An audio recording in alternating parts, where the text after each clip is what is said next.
За сайн байна уу? За сайн байцгаана уу? Сайн байцгаана уу? За өнөөдөр өнөөдөр 15 дахь удаагийн лайв.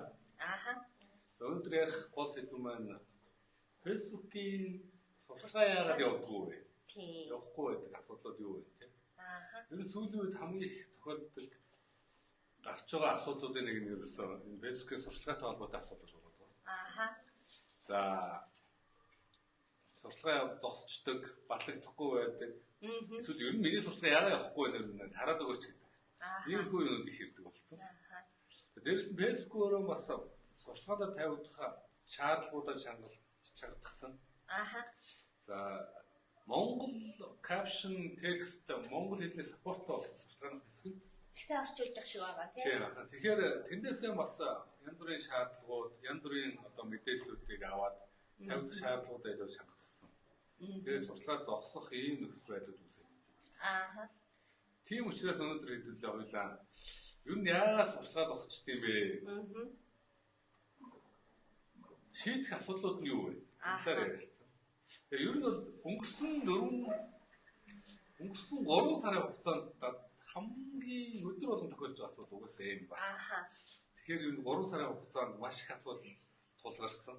Энэ тулгарсан асуудлуудаа бас ер нь бас хүмүүс хэрэгтэй мэдээлэл болох байх гэж бодлоо.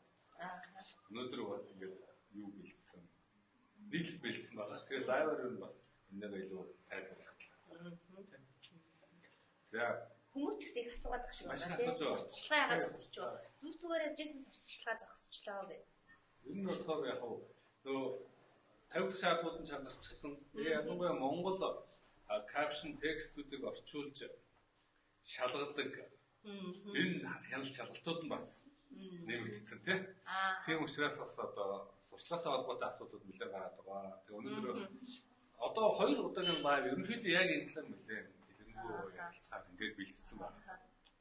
Тэгээ бас та бүхэнд үзэж байгаа хүмүүс тандаа тийм та бүхэнд бас сурталчилгаатай холбоотой гардаг асуудлууд юу вэ? Бас хариулж мэдчих чадах юм бол бас хариулах. Өөртөө тохиолж байсан зүйлсүүдийг бас ойлоо хаваалцъя тийм. Тэгээ. За. Тэгэхээр өнөөдөр манай веб дээр бас яг энэ сурталчилгаатай холбоотой нийтлэл бэлтгэж орсон байна.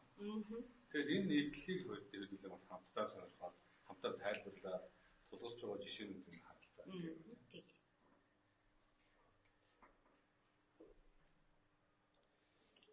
За, манай нийтлэл авч тий. Facebook сурталчилгаа яагаад хүмүүс өргөх гацчдаг вэ? За бид нар хамгийн их тохиолддог асуудлуудын нэг ерөөсөө энэ болчиход байгаа. Ерөнхийдөө яг сурталчилгаа өрөхгүй байх гэхээр одоо сурталчилгаагаа ихтүүлсэн бүх хэмжээнд там болсон төсвөө хугацаагаа оруулсан ямар сурталчилгаа явуулах уу гэдгийг оруулсан. Сурталчилгаа маань актив статустай болсон. Тэгсэн мөрчлөө хүрчин хүнийхэн тоо нэмэгдэхгүй нэмэгдэхгүй тий Тэгэл одоо яг юунаас болж ийн яаж ийн гэдэг нь гардаг. Яг гардаг асуудлуудыг нь аль болох энгийнээс эхлээд бас илүү анхаарах ёстой зүйлсүүдтэй холбоотой тийм тайлбар хийхэд бэлдсэн. Чам ч гэсэн олон тохиолж байгаа. Надад сүүлийн үед болсон. Тий. Батлагдахгүй асуудал их гараад байгаа байсан. Зүгээр л ах шиг байгаа. Тэгсэн ирнээр батлагдахгүй тий. Яг батлагдсан сурталчилгаа манаас хүнд хүрэхгүй, рич нэмэгдэхгүй асуудлууд гараад байгаа тий. Тэгэхээр ерөнхийдөө тийм асуудлууд бас байна. Асаа тий. Энд хүн болгон тохиолдож байгаа асуудал. Тийм учраас хэдүүлээ өнөөдөр энэ талаар ярилцах гэж бэлдсэн юм аа. Яг сурталчилгаа гол одоо хамгийн их гараад байгаа гол шалтгаан маань өөрөө өчигдөр Facebook-ийн нэг бас ажилтан Монголд ирсэн байгууллагуудтай уулзж янз бүрийн форум зохион байгуул тэнд оролцож байна. Тэдний ярьж байгаагаар бол Facebook-ийн сурталчилгааны хэсэг нь Монгол хэлийг бол саппорт хийж дэмжиж байгаа гэж хэлээ. Гэхдээ яг тэндээ бас сайжруулах асуудлууд бас байгаа тийм. Яг орчуулгын дээр бас тийм сайн биш. Тиймэрхүү байгаа тийм. Google Translate-с арай дээр юм уу одоо мэдгүй байна тийм. Ямар нэгэн байдлаар буруу зөв орчуулдаг тэрнтэй холбоотой асуудлууд алдаанууд их гардаг ийм асуудалч байна. Тэрс Facebook өөрөө ялангуяа өөрөө маш их хэл амд орсон сүүлийн 2 жилийн хугацаанд буруу болохгүй худал үнэн янз бүрийн мэдээлэл их тархаадаг. Тэрнийг мөр сурталчилгаа, төлбөртэй сурталчилгаагаар дамжуулдаг тийм. Иймэрхүү байдлаар асуудал их орсон учраас сурталчилгааны хэсэгт маш их анхаарал хандуулж байгаа. Өмнө нь бол сурталчилгааны боломжууд нээдэг байсан бол сүүлийн жил гаруй 2 жилийн хугацаанд бол боломжуудыг хаадаг тэр стил рүү их явж байгаа.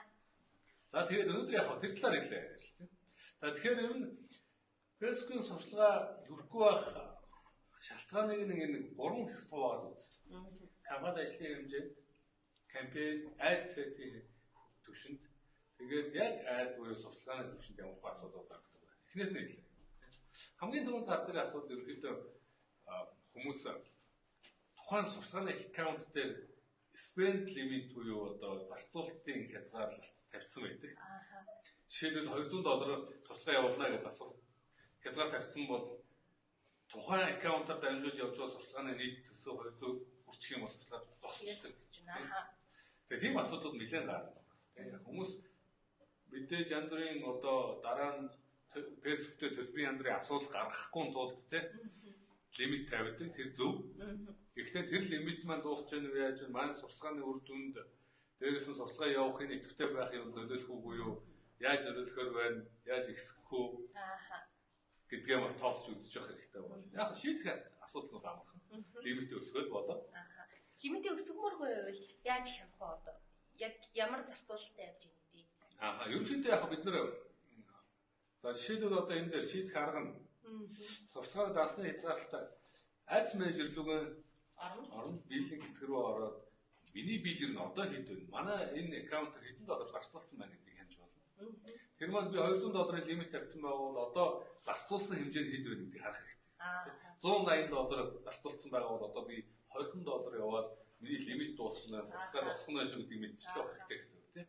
Тэгээд тэрнийг нэг шаардлагатай бол лимитээ өөрчлөх болно. 200 байсан бол 300 болгоход $100 лимитээ нэмнэ. Тэр хэмжээнд сурталчилгаа маань нэмэгдэж явах хэрэгтэй болно гэсэн үг тийм.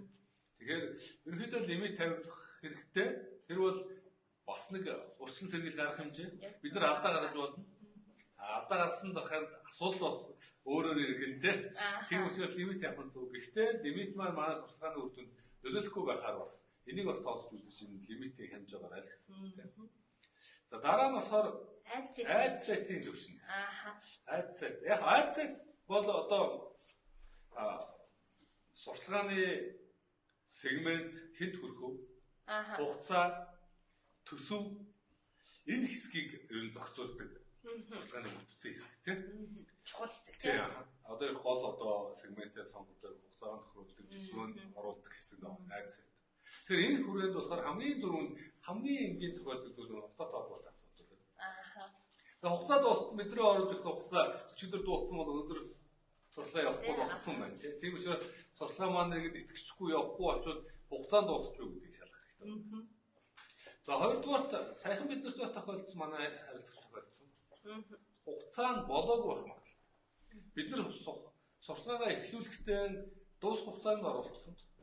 Эхлэх хугацаа арай нэг хитэн цагаар тийм эсвэл нэг өдрөөр ч юм уу тохируулсан байх магадлал. За дээрээс нь толгой эргүүлдэг нэг юм байна. Тийм.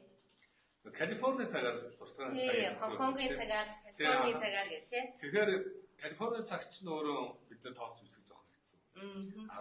14 цагийн ч зөрөгтэй байдаг. Тийм. Тэгэхээр 14 цагийн байна тийм. Тэгэхээр ер нь сурталчилгаа бол аль болох өнөөдөр яг одоос эхлүүлэх бол тэр дөрөв л одоос эхлэхээр тохиргоог нь оруулж өгөх зүгээр гэсэн. За шийдэх асуудал нь ойлгомжтой. Цугцааны хэтэрсэн ч бай болоогүй шүү аль нь ч байсан хугацаагаа өртгөл боломжтой. Айд сэтхэн тэр бүсэгт ороод хугацаагаа хаашаа өөрчлөхөө тэндээ тохируулах болно. Тэр бол хэцүү асуудал биш. За дараагийн гардаг асуудал маань за зорилт хэрэглэгч сонгох дээр нэлээд их асуудал гардаг. Уул нь бол зорилт хэрэглэгчийг наривчл сонгох нэг бодлын зүг тийм. Нэг бодлын баг асуудал үүсгэх. Хэд их наривчлаа сонгочихоор. Тэрнэргүй би нэг манай веб руу 7 хоногт 20-3 мянган хүн хардаг. За нэг өдөрт манай за би жишээ нь ингэ сонгож байна. За манай веб руу хамгийн сүүлийн нэг өдөрт л хандсан хүмүүс зориулаад би сурталчилгаа явуулсан.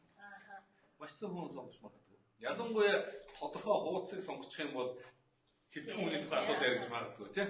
За тийм учраас тэр хүмүүсийг чинь Facebook олж аваад сурталчилгаа явуулах гэдэг маань өөрөө нэлээд асуудалтай байх магадaltaй. Олдохгүй байж магадгүй. Олдсон ч гэсэн 20 хүнд нөө сурталчилгаа маань хязгаарлаж байна. Бид нэр сурталчилгааныхаа үр дүн болохоор арай өөрөөр төсөөж яадаг. 20 хүнд яваа сурталчилгаа маань таг болчиход байвал би энэ зорилт сегмент итгэх баг сонгоцсон байна. Нэгдүгээр хэд наривчлсан. Хоёрдугаар хэд олон сонголт хийчих юм бол нөгөөх нь давхцаад наривчлагдчих шүү дээ. Тэгэхээр эднийх шийдэх асуудал нь бол ерөөсөө арай илүү өргөн сонголт. Жишээлбэл манай зөвхөн сошиал медиа маркетингийн сургалтын хуудас руу хандсан хүмүүс биш. Манай веб руу тэр чигт нь ороод болоод их маань орж үзэж байгаа хүмүүс рүү хэм арай өөр сонголт болно тийм. Эсвэл тэр сонгож байна. Эсвэл өөр нь хэд өргөн одоо олон сонголтынхаа хэрэгтэй биш давтагдаж байгаа энэ сонголтуудыг нь хасчих юм бол дахиад сурталчилгаа маань одоо олон хүнд хүрэх боломжтой байна. Тэгэхээр зорилтод хэрэглэгчтэй хэтэрхий нарын хит баг одоо сегмент сонгосон тохиолдолд бас сурталчилгаа маань тэрдэггүй одоо Facebook бидний зааж өгсөн хүмүүст хүргэж байгаа. Тэгээ бидний төсөөлж байгаа сарыг зөрч магадгүй тийм. За дээрэс нь бас нэг юг манай юун дээр нийтлэлд оруулсан энэ сурталчилгааны зорилго awareness хэсгээс эргэж буюу одоо миний энэ одоо сонгосон сегментэд байгаа бүх хүмүүст давтагдахгүйгээр тэр хүмүүст харагдахаар тохируулах хийж болно. Тэгэх юм бол одоо бидний сонгосон сегментэд байгаа бүх хүмүүст олон дахин давтагчтайгаар биш харагдаад тийм хурж байгаа хүртээмжинд илүү нэмэгдэх юм боломжтой. Тэгэхээр энэ сонголтыг бас хийж болно. Баг одоо зорилт сегмент сонгоцсон байгаа бол тийм. За дээрс энэ бас сонирхолтой зүйл. Заавал анхаарах хэрэгтэй. Нэг сурталчилгааны аккаунтаас яг нэг одоо аккаунтаас ижил зорилт сегментүүд сонгогдсон сурталчилгааг зэрэг явуулах юм бол тэр чинь өөрөө нөгөө манай сурталчилгаанд хоорондоо өрсөлдөх болно гэсэн.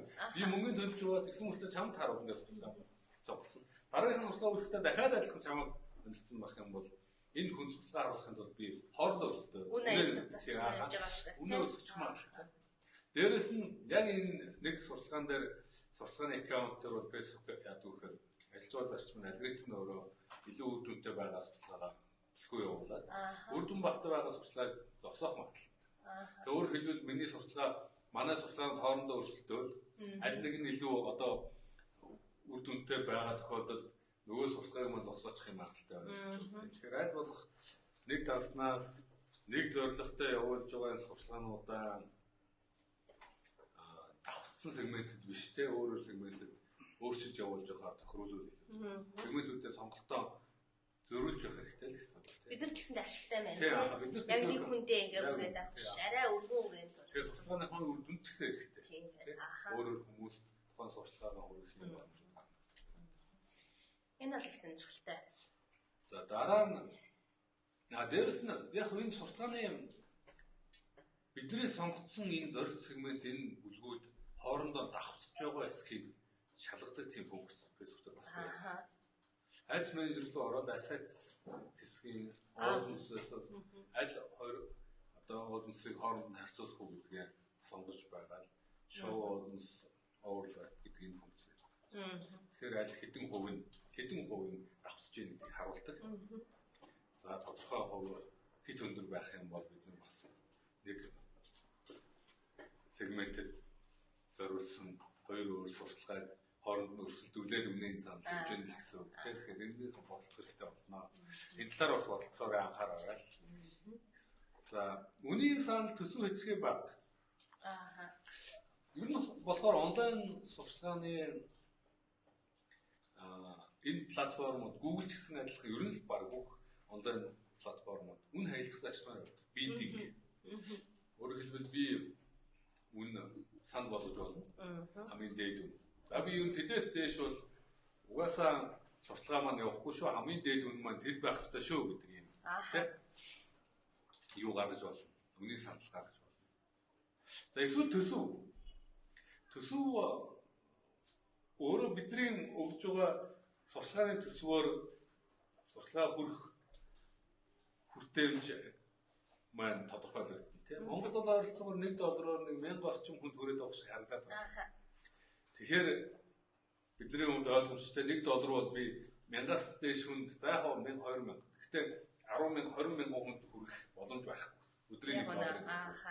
Тэгэхээр төсөв эсвэл би хамгийн дээд үн маань тэд гэсэн үнийн санал өгчдөг нөгөөд маань хэтэрхий бага байх юм бол Facebook хэтэрхий бага үнэтэй байна гэж сурталчилгааг маань явуулахгүй байх юм магадлал болж байна гэсэн үг тийм. Тэгэхээр бид нар энэ дээр бас анхаарах хэрэгтэй. Ер нь бол бидний хувьд чиж бас тэгдэг баг тийм. Шууд л автоматар Facebook-д эрхийг өгчдөг хамгийн хямд үнийг сонгоод танаас сурталчилгаагаа явуулдаг. Тэгэхээр тэр нь илүү ондохч магадлалтай байна. Тэгэхээр эхний удаа сурталчилгаа явуулж байгаа тохиолдолд заавал одоо тэр үн өгөх шаардлагагүй байгаа тохиолдолд шууд автоматар хамгийн бага зардлаар сурталчилгаа явуулах энэ эрхийг Facebook өгжөөл илүү хялбар байх гэж бодож байна. Хэрхэн өгөх талаар манай нийтлэл дээр байгаа тийм. Яг юм. Тэгээ билдинг стратеги гэдэг хэсэг байна. Тийм. Энэ бол яг үн одоо зохицуулах хэсэг. Энэ дээр бид нар үн оруулж өгч болно. Эсвэл хамгийн бага зардлаар та нар өөрсдөө мэдээд явуулаа гэж сонголтыг бас хийж болно. За, оновчлох хангалттай дата байхгүй гэдэг бас нэг юм шалтгаан байж болно. Энэ нь юу гэсэн үг юм бэ гэхээр бид нар сурталчилгаагаа ийм хүмүүст зориулж явуулаарай гэдэг энэ даалгавар эсвэл үр дүнгийн одоо энэ үнд ийм одоо үр дүнд оновчлоорой манай сурталчилгаа гэдэг ийм одоо даалгавар Facebook-д өгдөг. За өөрөөр хэлбэл юу гэж нэхэр жишээ авах бол тийм. Манай веб хуудасны сошиал медиа маркетинг сургалт гэдэг хэсгээр ороод сургалтанд бүртгүүлэх магадлалтай. Тийм хүмүүст би сурталчилгаагаа явуулна шүү сонгож байна. Тэгэхээр Facebook-т нэг юм бүртгүүлэх магадлалтай хүмүүс нь ямар хүмүүс вэ гэсэн жишээ хэрэгтэй болж байгаа байхгүй тийм. Дата мэдээлэл. Тийм мэдээлэл байхгүй бол Facebook тэр хүмүүсийг олж авч тийм. Тэр хангалттай дата байхгүй юм. Мэдээлэл байхгүй. Ерөөсөө гол санаа л дээ. Тэгэхээр яг хав ерөөдөө бид нар жишээлбэл маш олон хүн манай сургалтанд бүртгүүлдэггүй бол зүгээр одоо бүртгэл гэхээсээ илүү газар тухууцах үдсэн хүмүүс. Өөрөөр хэлбэл манай бүртгэл тавьчийг даргалсан биш. Тэр сургалтын мэдээлэлтэй танилцсан хүмүүст нь зориулж оновчилж болно гэсэн үг тийм. Тэрний сонгох юм арай илүү өргөн мэдээлэл, Facebook бас сайн мэдээлэл өгнө. Facebook сайн мэдээлэлтэй их мэдээлэлтэй байх тусмаа илүү оновчтойгоор манай сурталчилгааг явуулах боломжтой гэсэн үг тийм. Тэгэхээр энэ оновчлол conversion гэдэг хэсгийг одоо сурталчилгааны зорилгоо conversion гэдэг хэсгээс илүү үр дүнд чиглүүлж байгаа бол хангалттай мэдээлэл бас Facebook өгөх хэрэгтэй шүү гэсэн үг. Тэгэхгүйгээр хангалттай мэдээлэл байхгүй бол сурталчилгаа маань хэд хөрөхгүй ямар хүмүүст онцлох уу гэдгээ Facebook сонгож чадахгүй байж магадгүй гэсэн үг тийм. За энэ сүүлийн үед маш их наад чи яг нөгөө юун дээр одоо нэг санаанд ороогүй зүйлүүд дээр ялгуурлаад байна гэдэг. Ялгуурсан надад маш их тохиолдож байгаа. Би бол ялгуурлаагүй. Орос улсны барилга байшингийн мэдээлэл сурталчилгаа явуулахаар. За бүр нэг удаа биднийг Япон хэлний сургалтын сурталчилгаа явуулсан чинь та нар бас ялгуулж байна. Яг жоох Японд сурах байгаа Япон надад гэсэн ийм хүмүүсийг сонгосон байх л та тийм. Эсвэл хамгийн сүүлд чинь бүр дэлхийд даяар гарсан асуудал нь юу гэхээр Black Friday үеэр Black гэсэн үг орсон бол сурталчилгаа тийм. Тэр ерөөсө Black Friday биш зүгээр Black гэсэн чамаагүй тийм. Тэгэхээр ийм хөдөлгөөр хэлбэл за ялангуяа орон сууц ажлын байр санхүүгийн үйлчлэгээ сурчлахад хэрэгждэг арьсан үндэс сонирхол байр сонирхол тэгээ байршлаар нь ялангуяа Америкт бол илүү нэг zip кодоор нь илүү их сурталчилгаа явуулдаг. Тэгэхээр zip код гэдэг нь тусдаа баян хүмүүсийн амьдралын zip код, ядуугийн амьдралын zip код гэж байна. Тэр нөөрөө бас ялгуулдаг нэг хэлбэр болно тийм. Ингээд янз бүрийн зүйл. За ялангуяа зээл мэлтэй холбоотой зүйлийг хит нарийчж ялгуулсан тийм сегмент сонгох юм бол дахиад адилхан энэ бүлэгт хамрагдах бас магадлалтай гэсэн үг тийм. Тэгэхээр энэ талаас бас маш сайн бодох хэрэгтэй. Нэгдүгээр энэ бол зорилт сегмент сонгож байгаа хэсэг. Тэгэхээр сонгохоос гадна бидний ашиглаж байгаа текстэнд бас нэг асуудал байх юм. Та үнийг мэдхүү гэж бичсэн чинь намайг ялгарлан газарх тийм үү. Хүний нөгөө мэдхгүй гэж хэлээд байна гэж үзэж байгаа. Тэгэхээр хүний дотоод нөгөө нэг тал руу ингээл халдаад байна. Тий аа. Тэгэхээр ерөнхийдөө энэ юуг зорилт сегмент сонгох энэ хэсэг дээр бас маш их асуудал зөвхөн ер нь бол Монгол биш илүү их Америкт одоо босдоо баруун намд их гардаг юм билээ. Тийм учраас Facebook дээр маш их анхаарал хандуулж байгаа. Тэгэхээр бид нар бас нэг нийтлэл дээр тодорхой линкүүд оруулсан байна. Энийг ороод үзээ. Энд ороод ингээд юу одоо илүү мэдээлэл авч болно шүү. Энэ линкээр яг Facebook-ийнх нь одоо линкүүдийг нь оруулсан байна. Тэгэхээр тэндээс бас мэдээлэл аваад ингээд явбал илүү өвдөлттэй байна шүү, тийм. Бас нөгөө эмэгтэйчүүдтэй энэ зөвхөн эмэгтэйчүүдийн мөдийн ингээд ихэхээс эмэгтэй хүн ингээд ялгуулсан гадаг. Тийм аа. Ерөнхийдөө бас тэр хэд яг тийм хүмүүс тандж байна гэдэг байна. Бас сурчлагын хэсэгт энэ райцэт хэсэгт энэ сонгоход төлбөр мөнгөтэй хугацаатай холбоотой хэсэг. Одоо сурчлага яг харагдаж байгаа зураг, текст, үг хэллэг энэ хэсэг дээр бас Facebook маш өндөр хязгаарлалт тавьдаг болсон. Зүйлүүд илүү их нэмэгдэж байгаа юм. Ялангуяа нэмэгдэж байгаа бол шалтгаан нь монгол хэлний саппорттой болж байгаа. Монголоор бидний бичсэн капшныг орчуулдаг болсон тийм. Мондог орчуулж чадаа тийм. Ааха. За мэдээж сурчлага хэмжээ гэдэг. Бид нар сурчлагын захиалга оруулсангууд, захиалга өгөнгүүд your writing review сурчлагын хэмжээ гэдэг. Статус гардаг. Ааха. Мэдээж хянж байгаа тохиолдолд батлагдах болоогүй. Батлагдсан зөвхөн батлагдсны дараа л манай төсөв мөнгө маань гүйж хүмүүс төрж эхэлнэ тийм. Тэгэхээр тэрний хүлээх хэрэгтэй. 24 цаг. Ерөнхийдөө 20 дээдл нь 24 цаг болно гэж өөртөө амладаг. 24 цагаас дээш хугацаанд хүлээгдэж байгаа эргүү хийгдэж байгаа энэ сурчлагыг бид нар репорт хийж болно. Өө минийх ингээ 24-өөс хэтэрчлээ тийм. Тийм учраас ийшээ энийг нэг харж хянж үзэх өгөөч. Тэгээд сурчлагынх нь ID гэдэг 10-12 ч нэлээд урт код оруулаад. Тэгээд ер нь ийм асуудал гарчаад хэдэн цаг хүлээж байгаа гэдэг юм тодорхой тайлбараар бичиж явуулчихад болно. Энд яг ийм хүү төрлийн форм бүгэлж явуулахад илүү их хурдан хариунууд өгдөг. Тэгэхээр тэр талаасаа маш анхаарал. За батлагдаагүй байх тохиолдол. Батлагдахгүй байна. За тэр нь бол одоо хамгийн гарч байгаа асуудал. Таны сурчлага гэдэг статустай болно гэдэг нь өөрөө маш ингээл засаал явуулангууд дахиад надад болчиход байгаа тийм. Батлагдахгүй байх маш олон асуудал байна. Нэгдүгээр хориотой бүтээгдэхүүн сурталчилж байна. Энэ бол угаасаа одоо Facebook өөрөө хориотой бүтээгдэхүүн урьд чагсаалт байгаа. Энэ линкээр ороод бас үзэж болно. Бид нар хамгийн гардаг байсан утга. Тийм 5 нүдэнгийн сурчлагаа явуулахад маш их хориотой бүтээгдэхүүний сурчлагаа явуулж байгаа гэдэг асуудал байна. Зэвсэг гэж үзэж байгаа юм байна. Яг энэтэй холбоотой хар тамхи юу гэдэг мансууруулах байдал, зэвсэг, докторуулах ундаа тийм за янз бүрийн иймэрхүү асуудлууд байна. Яг ийм тохиолдолд хориотой бүтээгдэхүүн сурчилж байна гэж үзэж байгаа. Бас сурчлага нь батлагдахгүй байх магадaltaй. Гэхдээ энэ бол ингээд зөвхөн сурчлагын харагдах байдлаас гадна лендинг пэйж буюу линк дээр бас ямар бүтээгдэхүүн байна гэж шалгадаг. Тэр аль дээр анхаарах хэрэгтэй гэсэн. Манай би шал өөр бүтээгдэхүүнээс сурчлага өгч байна. Гэхдээ бидний тавьсан линк дээр энэ болохгүй бүтээгдэхүүн ч байгаа бол дахиад ажиллах нь батлагдахгүй байх магадлал бас арай шүү. Тэгээд энийг бас анхаараарай гэж хэлсэн. Одоо жишээлбэл энэ. Одоо сая яг чамд одоо хамгийн их толгорж байгаа асуудал тийм.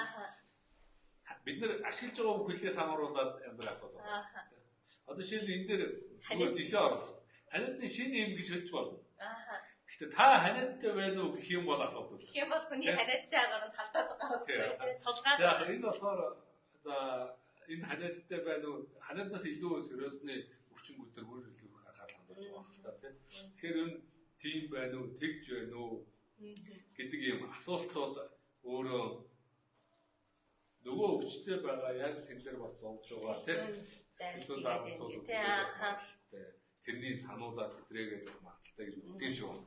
Өөр янз бүрийн шалтгаан байгаа. Гэхдээ ер нь бол бид нар бас шууд ингэж тэр тухайн хүнд хандсан иймэрхүү төрлийн сурчлага үүсгэх юм тийм асуудалтай болчиход байгаа тийм. Маш сайн мэддэг энийг.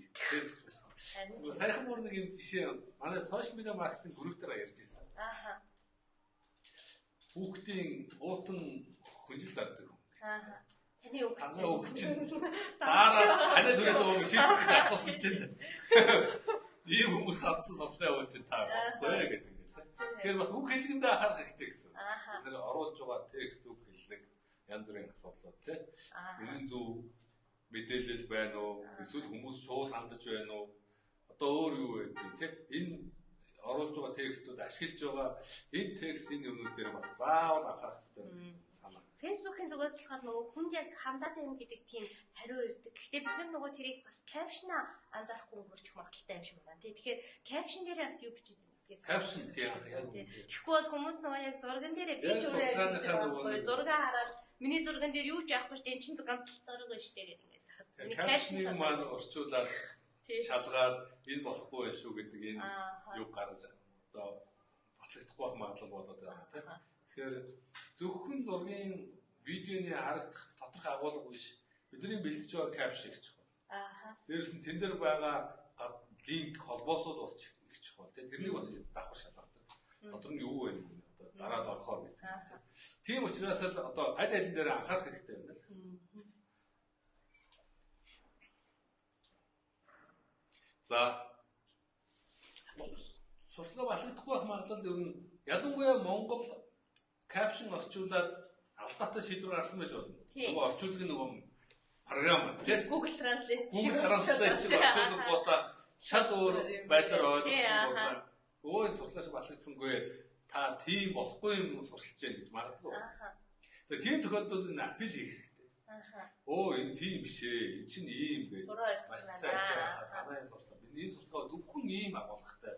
Тийм агуулга байхгүй гэдгийг маш сайн хэлэх хэрэгтэй. Апил хийн.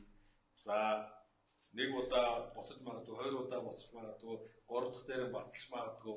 Тэгэхээр ерөөсөө нэг хүн удаагийн Facebook-аас болохгүй байх гэсний төлөө бид нэр зөвхөж байгаа. Би одоо өөртөө итгэлтэй байна. Энэ тийм биш ээ. Эдгээр алдаад байна гэж бодож байгаа бол асуудал үү те. Бид нар дахин орж үзэж байна. Маш их ажил болж иж ер нь энэ Facebook-ийн энэ алгоритмыг бас давж гардаг. Ойртол маш их зөвхөж байгаа. Ер нь бол сүүлийн нэг жилийн хугацаанд яг ийм батлагдаагүй сурчлагын хувь одоо боломж маш их нэмэгдсэн. Гардаг одоо магадлал нь эрс нэмэгдсэн. Тэрнтэй холбоотой бидний ажиллаж гисэн өглөө ирээл ерөөсөө апил хийх юм бичих сурчлага өөрчлөх засах янзлах гэдэг маш олон ажил ахур нэмэгдээд байдаг тийм. Facebook бидэрт бас ажил нэмээд байна. Гэхдээ энэ чинь маань өөрөө дахиад үр дүнтэй бас л энийг маань ойлгоод буцаагаад сурчлага батлагдаад эхлэе яв. Ийм магадлалтай. Тэгэхээр зүгээр нэг удаагийн юу биш тийм. За мэдээж энэ бүх хүнд баг тохиолдсон зүйл байна. Сурчлага явуулдаг хүмүүс. Хит их тексттэй байдаг. Тэгээ бас нөгөө хит их тексттэй гэдэг нэг гол нь миний текст бол байгаа. Тэгээд чи их бичсэн текст байна. 3 4 хүү хүн 20% тий 20% хамаагүй баг. Тэгсэн чи юунаас болсон бэ гэхээр нөгөө сав баглаа бодол дээр биччихсэн. Тэгээ хит их бичгдээ. Эсвэл сав баглаа бодол тийм бичиг юм шиг ирээ авчих болно тий. Тэрнээс бас болсон. Тэгэхээр зургаас салах бас бичих гэдэг чи яг юу бичих гэж үзээд байна. Яг үнэ. Тэрнийг бас бодож үзэх. Дээрээс Facebook-оор бас нэг бичгийн энэ текстийн хэмжээг шалгадаг тийм зүйл байна. Энийг даавал шалгаж байгаарай. Одоо жишээлбэл нэг иймэрхүү юм байна гэсэн тийм. Энэ сурчлагаан дээр байгаа шиг ингээд энэ текст бол окей байна. Болно гэсэн. Текст багтай байна. Тэгээ багтай байна гэдэг нь баг зэрэг их байна гэсэн үг. Тэгээ сурчлагаас баг хүн төрнө гэсэн үг. За текст чинь хай гэх юм бол хит их байна гэж үзээд. Тэгээ сурчлага нь явахгүй байх юм байна тийм. За текст нь хитрхи их байна гэдэг өөрөө дахиад асуудал их дагуулдаг. Баг хүн төрн манай сурчлага дээрэс нь батлагдахгүй байх магадлалтай гэдэг ингээд сурчлагын үр дүн шууд нөлөөлөх зүйлүүд учраас анхаарах хэрэгтэй болно. За дараагийнх нь энэ их чухал үзэл. Хамаарлын оноо гэдэг нэг юм. 2-3 жилийн өмнөөс гарсан. Сурчлага болгон дээр хамаарлын оноо гэдэг оноо өгдөг. 1-ээс 10 хүртэлх оноо өгдөг. Гэхдээ бас хамаарлын оноогоо өгөхдөө жоо харж агаад өгөх шиг байна. Тэгээд сурчлага шууд батлагдангууд бас. Тэгэлгүй тийм одоо энэ хүмүүс үзүүлээд бидний сонгосон сегментэд харуулад тэгэнгуудаа хэр хариулт үзүүлж тийм. Тэрнээс нахааруулаад энэ ер нь эдний юмд хэрэгтэй юм байна эсвэл хэрэггүй. Энэ сонгосон сегментэд ямар сонирхолтой юм үзүүлээд байна. гэж үзэх юм бол хамаарлын оноо маань бага болчихсон. 1 2 тэгэнгүүтээ сорилгүй юмыг Facebook хэрэглэгчтэй харуулад байх сонирхол өөрсдөд нь байхгүй. Тийм учраас манай сурчлага баг хүн төрн нэгжийн зардал нэмэгдэн бүр зогсох магадлалтай ингээд нэг асуудал ихтэй. Дээрэс нь бас нэг анзаарсан зүйл маань яг энэ хамаарлын оноо баг хэд багтай сурталчилгааг удаан хугацаанд олон дахин давтаж явуулвал манай аккаунт өөрөө сурталчилгааны аккаунт өөрөө жоохон асуудалтай болох магадлалтай. Нэгжийн зардал нэмэгддэг тийм. Нийт одоо хүрдэг хүнийхэн тоон багасдаг юм асуудалтай байх магадлалтай. Тийм учраас аль болох хамаарлын оноогоо хараад аль болох дээшлүүлэх талаас нь ажиллаад сонирхолтой болох талаас нь гэсэн үг тийм. Сурталчилгаан сонирхолтой болохоос гадна зөв сегмент сонгож байна уу гэдгийг анхаарах хэрэгтэй. Тэгэхгүй бол хамаарлын оноо өөрөө маш чухал. Facebook ч гэсэн хэрэглэгчдийнхаа ньюсфидийг тэртээ тэргүй болсон болоогүймор дүүрсэн байгаа ньюсфидийг нь дахиад тэргээр аваад болоогүй юмар дүүргэж бас сонирхол өөрөө байхгүй тийм. Энэ өөрөө хэрэглэгчтэй хамгаалах өөрийнх нь тааштай бизнес тийм. Өөрсдийнх нь тааштай бизнес бас хэрэгтэй тийм. Тэрнээс биш одоо мөнгө л өгвөл ингээл яаж яддаг ямар шамуу сурчлаа явуулж яддаг зарим мэдээлэл хэрэгсэн шиг биш гэсэн үг тийм. Тэгэхээр тэр талаас нь илүү анхаарах хэрэгтэй бол бид нар бас ерөөсөн байнгын тийм ажил хийж болохгүй л гэсэн. Тэр дээр бас анхаарах хэрэгтэй. Манай сурчлага явж байгаа юм чинь тийм оноо моноо хамаагүй гэж бас бодож болохгүй. Оноонуудаа анхаарч харж явах хэрэгтэй. Хит удаа тиймэрхүү хамаарлын оноо багтай сурчлага явуулах нь өөрөө бүр нийтдээ манай аккаунтын бүх сурчлаганд сөрөг нөлөө үзүүлж болох магадгүй. Хамаарлын оноо захирлаа хаанаас авах вэ? Сурчлагынхаа хэсэг рүү ороод яг сурчлага хадгалах хэсэг дээр нь очиод сонгоод орох. Агшаа явуулах гарч ирдэг тийм. Хамаарлын оноо relevance score гэсэн тийм юу байна. Одоо баг нь. Эндээс бид нар харчих болно. Ер нь хэд байвал зүгээр. Гэхдээ энэ сайн 10 руу ортуулсан. Яг сурталчилгаа маань өөрөө сонирхолтой тэгээ зөв сегментээ сонгосон байхад угаасаа нэг тийм баг байдаггүй. Гэхдээ бид нар бас алдаа гаргаж магадгүй. Эсвэл нэг байдаг сурталчилгаа хит олон удаа давтаж байнга нэг ижил хүмүүс давтан харагдаад нөгөөт маань сонирхол муутай хүнээс сонирхол татахгүй болчих магадгүй. Тэгээд тэргүй одоо нэг бүлэг хүрээнд таалагдж байгаа сурталчилгаа чинь тэр эндээ хүрсэн бол дахиад тэр хүмүүст үргээд ахаа үрдүг болчих тийм. Тэгээд шаард өвлөг болно гэсэн үг шүү дээ. Хүмүүс зарим хүмүүсээс саяхан надаас нэг хүн асууж ирсэн. Нөгөө сайн контент хийчээ тэрийгээ би бүтэн жил үүсгэж болох юм шүү гэж асууж ирсэн. Тэгэхээр энэ болохоор бас жоохон тийм. Тэгээд яг бид нар өдөр болгон шинэ хүмүүс харуулж байгаа бол асуудал. Тийм. Манай сурталчилгаа өдөр болгон шинэ хүнд харагдж байгаа бол тэр чинь шинэл байна шүү дээ. Өдөр болгон яг ижил хүнд давтаа харагдвал дахиад тийм ийм асуудал гарах юм.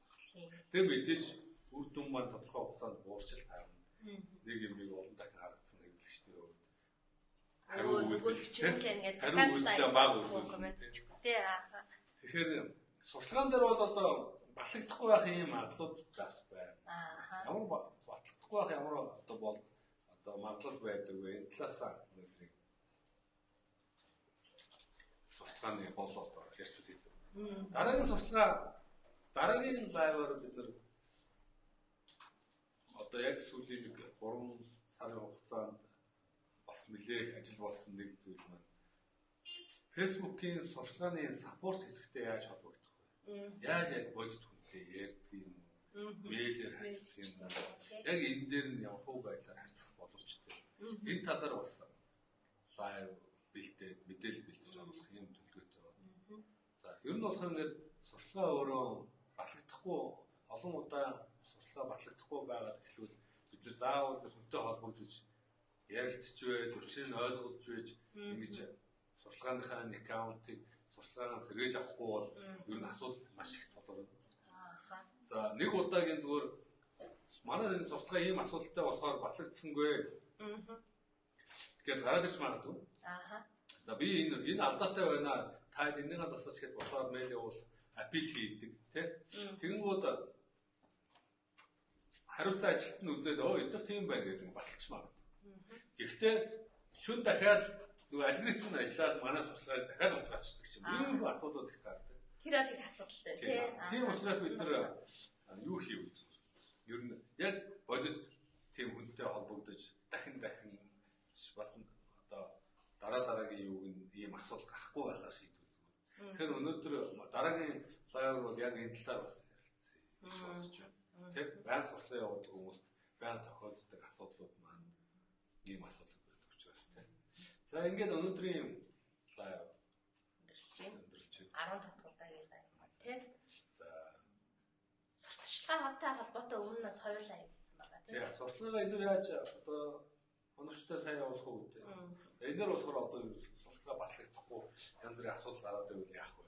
Тэгээд талаар энэ сард их хоёулаа нэг нь бол. За бүгд баярлалаа. Хүмүүст баяртай. Баяртай.